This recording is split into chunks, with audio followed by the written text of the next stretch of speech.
കണ്ണാടിപ്പറമ്പിലെ പുരാതന ക്ഷേത്രമായ വടക്കേക്കാവിൽ പുനഃപ്രതിഷ്ഠാ ചടങ്ങ് നടന്നു. വള്ളിക്കാടിനാൽ നിബിഡമായ പുരാതന ക്ഷേത്രമായ വടക്കേക്കാവിൽ രൗദ്രഭാവത്തിലുള്ള ശ്രീരുദ്രകാളിയാണ് കുടികൊള്ളുന്നത്. ഇവിടെ എല്ലാ സമയവും ഭക്തർക്ക് പ്രവേശനമില്ല. അത്യാവശ്യ ഘട്ടങ്ങളിൽ മാത്രമാണ് ഭക്തർക്ക് പ്രവേശനം. നട്ടുച്ച നേരത്ത് ആചാരപ്പെട്ട എംബ്രോൻ കഴകപുരയിൽ നിന്നും കലശം ശിരസിലേറ്റി ഓംകാരം മുഴക്കി മദ്യവും കോഴിയുമായി എത്തിയാണ് ഭഗവതിക്ക് ഗൂഢപൂജ ചെയ്യുന്നത്.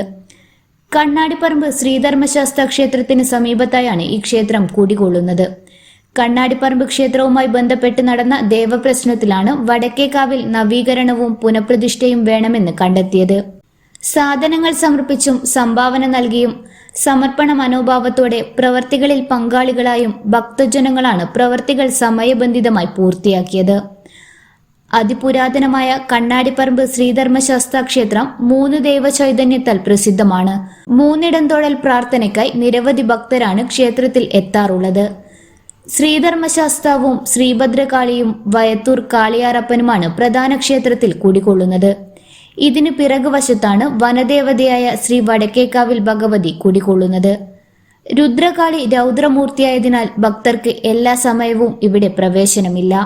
രാവിലെ അനുജ്ഞാ കലാശാഭിഷേകം, ശേഷം അനിഴം നക്ഷത്രത്തിൽ ചിങ്ങം രാശിയിൽ 11-നും 11:50-നും മധ്യേയുള്ള ശുഭമുഹൂർത്തത്തിൽ ക്ഷേത്രം തന്ത്രി കരുമാരത്തില്ലത്ത് പരമേശ്വരൻ നമ്പൂതിരിപ്പാടിന്റെ മുഖ്യ കാർമ്മികത്വത്തിൽ വടക്കേക്കാവിൽ ഭഗവതിയുടെ പ്രതിഷ്ഠയും ഗുരുതി പൂജയും നടന്നു.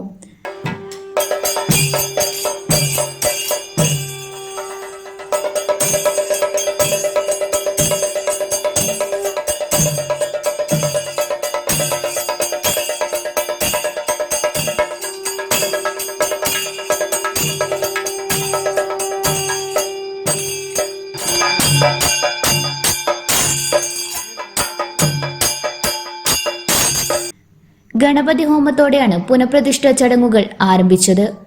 പുനഃപ്രതിഷ്ഠാ ചടങ്ങിന് മേൽശാന്തിമാരായ നാരായണൻ നമ്പൂതിരി, ഗോവിന്ദൻ നമ്പൂതിരി എന്നിവർ സഹകാർമ്മികത്വം വഹിച്ചു. ചടങ്ങിൽ ക്ഷേത്ര നിർമ്മാണ പ്രവർത്തനങ്ങൾക്ക് മേൽനോട്ടം വഹിച്ച പി സുധീറിനെ മലബാർ ദേവസ്വം ബോർഡ് മെമ്പർമാരായ Janardhanan, Madhusudanan, Thalassery division chairman T K Sudhi എന്നിവർ ചേർന്ന് ഉപഹാരം നൽകി ആദരിച്ചു. സംസ്ഥാന സർക്കാർ അഡീഷണൽ സെക്രട്ടറിയും മുൻ മലബാർ ദേവസ്വം ബോർഡ് കമ്മീഷണറുമായ Nandakumar, trust board chairman BM Vijayan, president, trustee board അംഗങ്ങൾ, ക്ഷേത്ര ജീവനക്കാർ, നാട്ടുകാർ തുടങ്ങിയവർ ചടങ്ങിൽ പങ്കെടുത്തു. തുടർന്ന് പ്രസാദ വിതരണവും അന്നദാനവും നടന്നു. വർഷങ്ങളായി, നൂറ്റാണ്ടുകളായി നവീകരണ പ്രവർത്തനങ്ങളൊന്നും നടത്താതെ ഈ വനാന്തരത്തിൻ്റെ മധ്യത്തിൽ ദേവിയുടെ ക്ഷേത്ര സന്നിധി നവീകരണത്തിന് ആഗ്രഹിച്ചു നിൽക്കുന്ന ഒരു കാലഘട്ടം.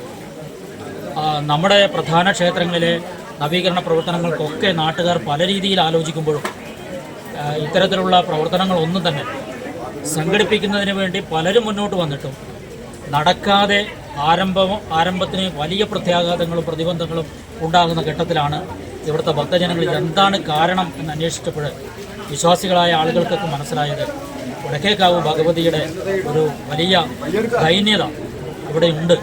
അത് പരിഹരിച്ചാൽ മാത്രമേ നമുക്ക് ഏവർക്കും എന്ത് കാര്യത്തിലേക്ക് മുന്നോട്ട് പോകാൻ കഴിയൂ എന്ന കാര്യം നമ്മുടെ ഇവിടുത്തെ ഭക്തജനങ്ങൾ ഞാൻ കമ്മീഷണറായ കാലത്ത് പറയുകയും ഉടൻ തന്നെ ആ പ്രവൃത്തി ഞാൻ ഓർക്കുന്നുണ്ട്. ഈ ഊട്ടുപുരയിൽ നിന്നാണ് നമ്മൾ അതിൻ്റെ ഒരു ആലോചന നടത്തുന്നത്.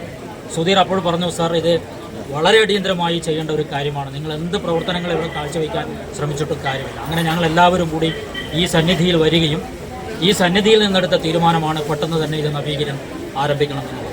പുനഃപ്രതിഷ്ഠാ ചടങ്ങിനോടനുബന്ധിച്ച് ഇന്നലെ വൈകുന്നേരം ശുദ്ധിക്രിയകൾ, പ്രസാദശുദ്ധി, വാസ്തുബലി, പഞ്ചപുണ്യാഹം, ഭഗവതി സേവ, ബിംബപരിഗ്രഹം എന്നീ ചടങ്ങുകളും നടന്നു.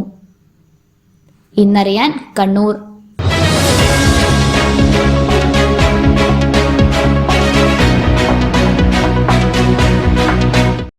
ഏറ്റവും കുറഞ്ഞ ഫീസിൽ മികച്ച പ്ലേസ്മെന്റ് റെക്കോർഡോടുകൂടി കണ്ണൂരിലെ number 1 aviation college Airwin academy.